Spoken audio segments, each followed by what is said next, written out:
كعدونكاسي waxaa weeyaan kacdoonka Juun waxaan u bixinaynaa kacdoonka Juun sida masarkiisa oo kale wuu socon doonaa waxaan hogaamiye u ah farmaajo waxaan ka codsanaynaa hays casilin iga daba dhaha farmaajo hays casilin hays casilin baarlamaanka dhageysta shacabka siiya codka kalsoonida farmaajo siiya codka kalsoonida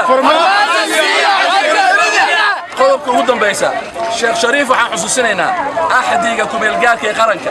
qodobka 19 qaybtiisa koowaad waxaa ku qoran in shacabka xaqooda banaanbax inay ka sameeyaan meesha ay rabaan Sheekh Shariif aniga shakhsi ahaan waa ismaqaanaa saaxiibaan nahay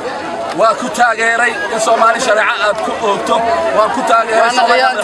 inaad u noqoto Sheekh Shariif haddaad rabto taageeradii inaad dib u hesho waxa waajib kugu ah ninka aad shalay adiga aad magacawday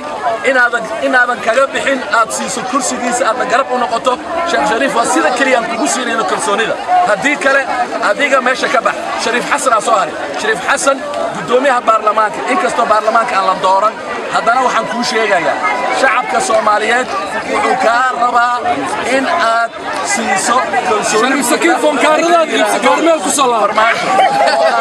foom kala qaybin baarlamaanka Shariif Xasan baarlamaanka kala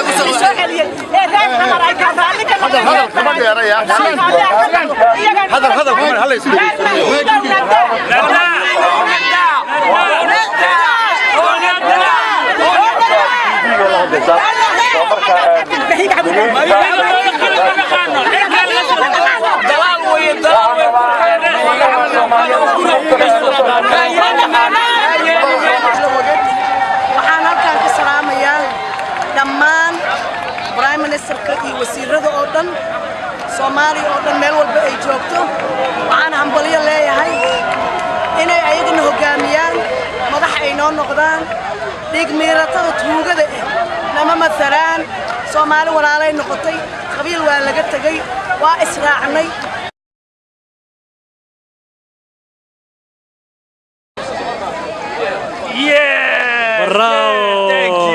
بلو هذا بلو